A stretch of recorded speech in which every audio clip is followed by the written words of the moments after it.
teman-teman semua, perkenalkan nama saya Anindya Rifka Puanti dengan NIM 2892150207 dari program studi manajemen kelas reguler pagi. Video ini dibuat guna memenuhi ujian akhir semester mata kuliah pengantar akuntansi dengan dosen pengampu Ibu Desi Arigawati, SE AK MSI. Materi yang akan kita bahas kali ini yaitu tentang perusahaan dagang. Perusahaan dagang adalah perusahaan yang bergerak di bidang pembelian barang dagangan atau produk jadi or finished goods dan menjualnya kembali tanpa mengubah bentuk dengan tujuan untuk memperoleh keuntungan atau laba. Sementara itu, yang dimaksud barang dagangan atau merchandise inventory adalah barang yang dibeli perusahaan untuk dijual kembali. Selanjutnya, siklus akuntansi. Yang pertama, jurnal. Terdapat dua jenis jurnal, yakni jurnal umum dan jurnal khusus. Jurnal umum mencatat detail transaksi seluruh akun menjadi satu, sedangkan pencatatan akun pada jurnal khusus dibedakan berdasarkan transaksinya yang mencakup jurnal penerimaan kas, jurnal pengeluaran kas, jurnal pembelian, dan jurnal penjualan. Yang kedua, buku besar pembantu. Buku besar pembantu bertugas membantu perincian data lebih lanjut dalam akun tertentu atau akun piutang dan utang. Data yang diposting ke dalam buku besar berasal dari jurnal umum dan jurnal khusus. Yang ketiga, neraca saldo belum disesuaikan. Neraca saldo yang belum disesuaikan adalah daftar semua akun bisnis yang akan muncul di laporan keuangan sebelum entry jurnal penyesuaian akhir tahun dibuat. Oleh karena itulah disebut belum disesuaikan, karena ibarat saldo percobaan yang belum disesuaikan. Data dalam neraca saldo bersumber dari buku besar. Yang keempat, jurnal penyesuaian. Jurnal penyesuaian merupakan jurnal yang dibuat pada akhir periode yang berfungsi untuk mencatat transaksi yang sudah terjadi, tetapi belum dicatat. Jurnal penyesuaian digunakan pula untuk mencatat transaksi yang telah dicatat, tetapi memerlukan koreksi agar nilainya sesuai dengan keadaan yang sebenarnya. Yang kelima, neraca saldo yang disesuaikan. Tahap ini merupakan penyesuaian antara neraca saldo sebelum disesuaikan dengan jurnal penyesuaian, sehingga menghasilkan neraca saldo yang disesuaikan. Yang keenam, laporan keuangan. Informasi yang tercantum di dalam neraca saldo yang disesuaikan kemudian dimasukkan ke dalam laporan keuangan. Entry laporan keuangan antara lain meliputi harta, modal, dan utang yang dimiliki perusahaan.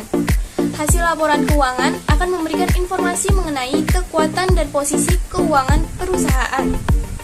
Yang ketujuh, jurnal penutup. Jurnal penutup terdiri dari akun-akun yang terdapat di laporan laba rugi, yakni akun pendapatan dan biaya. Pada jurnal penutup, dilakukan penghapusan akun sementara dan memindahkan atau mentransfer saldo mereka ke akun permanen. Yang kedelapan, neraca saldo setelah penutupan. Penyesuaian pada neraca saldo setelah penutupan adalah berdasarkan penyesuaian yang dilakukan pada neraca saldo dengan jurnal penutup. Dengan demikian, neraca saldo setelah penutupan diisi dengan daftar akun atau akun permanen yang masih memiliki saldo setelah jurnal penutup. Yang kesembilan, jurnal pembalik. Jurnal pembalik misalnya dibuat untuk mencatat akrual pada tahun sebelumnya atau mencatat pendapatan yang diterima di muka. Adapun ciri-ciri dari perusahaan dagang yaitu yang pertama, kegiatannya melakukan pembelian dan penjualan barang dagangan. Yang kedua, pendapatannya berasal dari hasil penjualan barang dagangan. Yang ketiga, terdapat perhitungan harga pokok penjualan untuk menentukan besarnya laba atau rugi. Yang keempat, beban operasinya terdiri atas beban penjualan dan beban administrasi umum. Selanjutnya, syarat penyerahan barang. Ada dua syarat yang dilakukan penjual untuk menyerahkan barang kepada pembeli, yaitu yang pertama, FOB atau Free On Board Shipping Point atau franko gudang penjual. Artinya, beban angkut barang sejak dari gudang penjual sampai gudang pembeli menjadi tanggung jawab pembeli, sehingga syarat ini akan menimbulkan beban angkut pembelian atau freight in. Artinya, beban angkut yang timbul akibat pembelian barang dagangan dari penjual. Yang kedua, FOB Destination destination point atau franko gudang pembeli.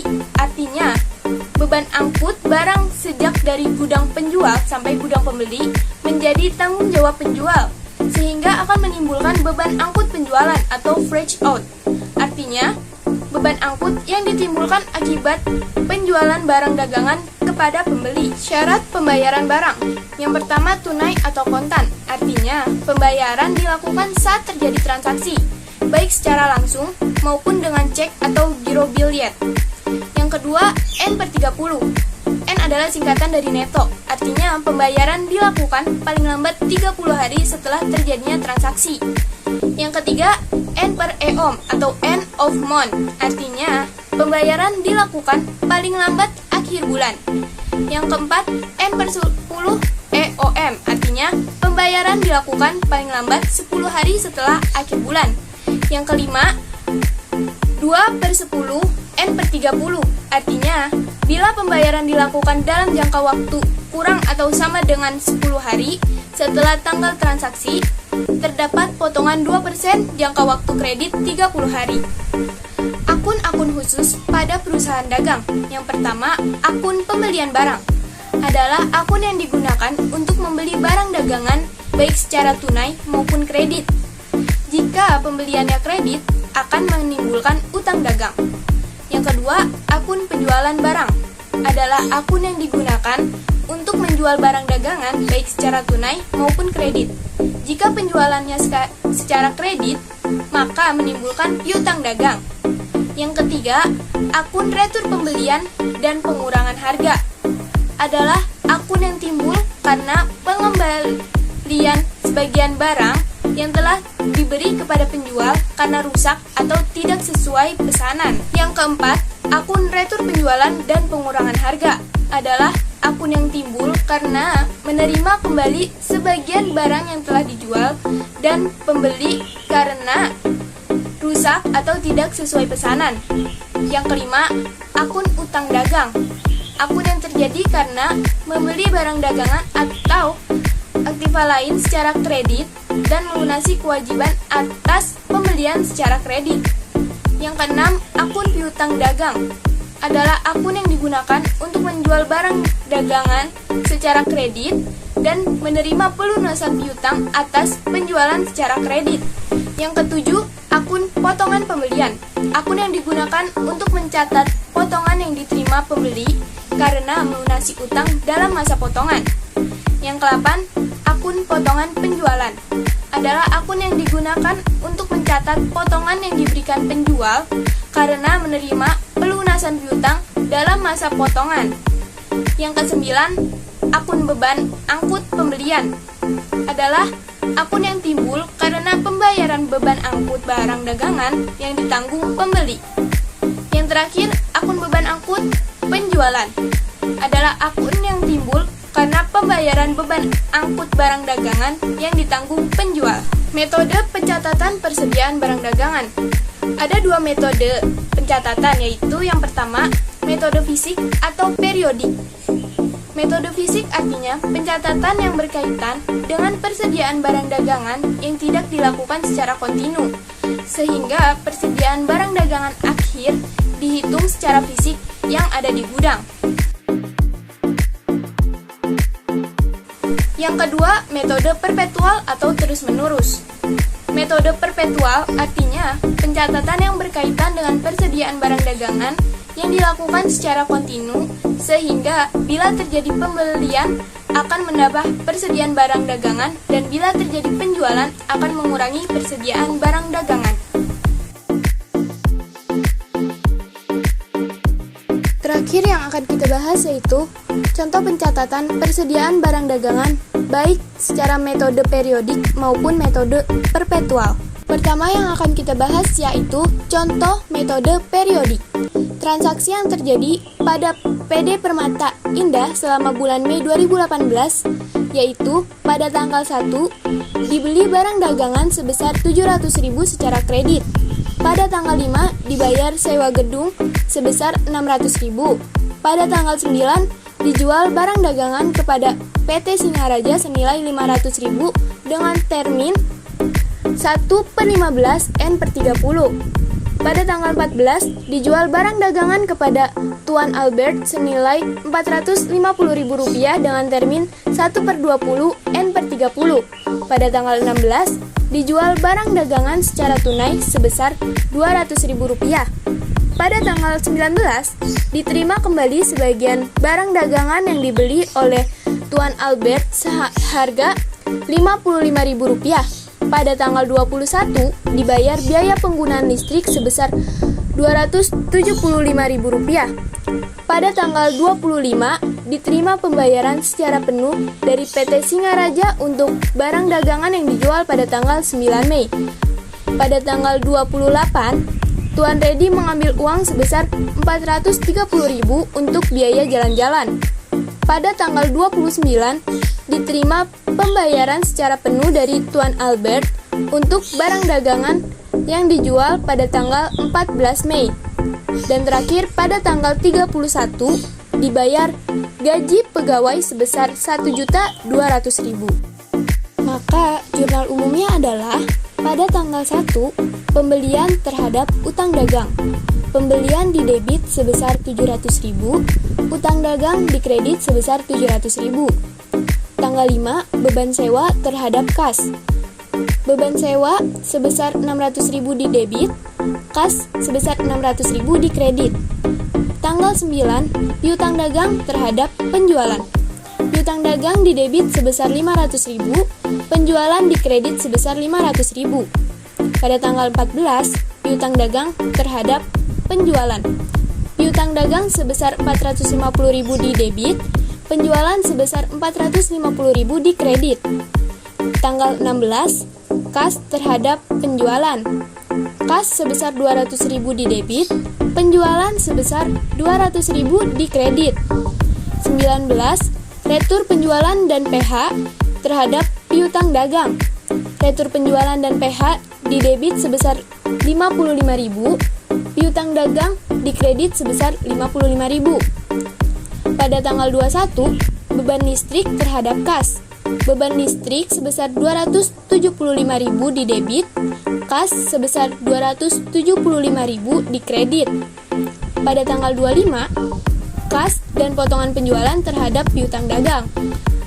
Kas didebit sebesar Rp495.000, potongan penjualan didebit sebesar Rp5.000, piutang dagang dikredit sebesar Rp500.000.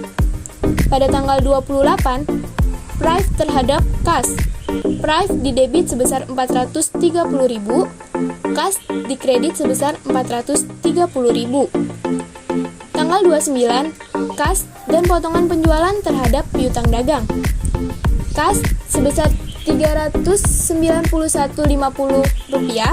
didebit, potongan penjualan sebesar Rp3.950 didebit, piutang dagang sebesar Rp395.000 dikredit. Yang terakhir, tanggal 31, beban gaji terhadap kas. Beban gaji sebesar Rp1.200.000 didebit, kas sebesar Rp1.200.000 dikredit. Nah, total yang kita peroleh di kolom debit sebesar Rp5.305.000 dan di kolom kredit sebesar Rp5.305.000. Selanjutnya yaitu contoh metode perpetual. Transaksi yang terjadi pada PD Permata Indah selama bulan Januari 2019 yaitu pada tanggal 1 dibeli barang dagangan sebesar Rp400.000 secara kredit. Pada tanggal 6 dibayar sewa gedung sebesar Rp300.000. Pada tanggal 11 dijual barang dagangan kepada PT Sejahtera senilai Rp450.000 dengan termin 2/15 N/30. Pada tanggal 16 dijual barang dagangan kepada Nyonya Medin senilai Rp250.000 dengan termin 1/15 N/30. Pada tanggal 18 dibeli barang dagangan secara tunai sebesar Rp150.000. Pada tanggal 21 diterima kembali sebagian barang dagangan yang dibeli oleh Nyonya Medin seharga Rp35.000. Pada tanggal 22 dibayar biaya penggunaan listrik sebesar Rp175.000. Pada tanggal 26, diterima pembayaran secara penuh dari PT Sejahtera untuk barang dagangan yang dijual pada tanggal 11 Januari. Pada tanggal 27, Tuan Redi mengambil uang sebesar Rp260.000 untuk biaya sekolah. Pada tanggal 29, diterima pembayaran secara penuh dari Nyonya Medin untuk barang dagangan yang dijual pada tanggal 16 Januari. Pada tanggal 30, dibayar gaji pegawai sebesar Rp700.000. Maka jurnal umumnya adalah pada tanggal 1, persediaan barang dagang terhadap utang dagang. Persediaan barang dagang didebit sebesar Rp400.000, utang dagang dikredit sebesar Rp400.000. Tanggal 6, beban sewa terhadap kas. Beban sewa didebit sebesar Rp300.000, kas dikredit sebesar Rp300.000. Tanggal 11, piutang dagang terhadap penjualan. Piutang dagang sebesar Rp450.000 didebit, penjualan sebesar Rp450.000 dikredit. Tanggal 16, piutang dagang terhadap penjualan. Piutang dagang sebesar Rp250.000 didebit, penjualan sebesar Rp250.000 dikredit. Tanggal 16, persediaan barang dagang terhadap kas. Persediaan barang dagang sebesar Rp150.000 didebit, kas sebesar Rp150.000 dikredit. Tanggal 21, retur penjualan dan PH terhadap piutang dagang. Retur penjualan dan PH sebesar Rp35.000 didebit, piutang dagang sebesar Rp35.000 dikredit. Tanggal 22, beban listrik terhadap kas. Beban listrik sebesar Rp175.000 didebit, kas sebesar Rp175.000 dikredit. Tanggal 26, kas dan potongan penjualan terhadap piutang dagang. Kas didebit sebesar Rp441.000, potongan penjualan didebit sebesar Rp9.000, piutang dagang dikredit sebesar Rp450.000. Tanggal 27, prive terhadap kas. Prive didebit sebesar Rp260.000, kas dikredit sebesar Rp260.000. Tanggal 29, kas dan potongan penjualan terhadap piutang dagang. Kas didebit sebesar Rp212.850, potongan penjualan didebit sebesar Rp2.150, piutang dagang dikredit sebesar Rp215.000. Tanggal 30, beban gaji terhadap kas. Beban gaji sebesar Rp700.000 didebit, kas dikredit sebesar Rp700.000. Maka total yang akan kita peroleh yaitu pada kolom debit sebesar Rp3.385.000, di kolom kredit sebesar Rp3.385.000.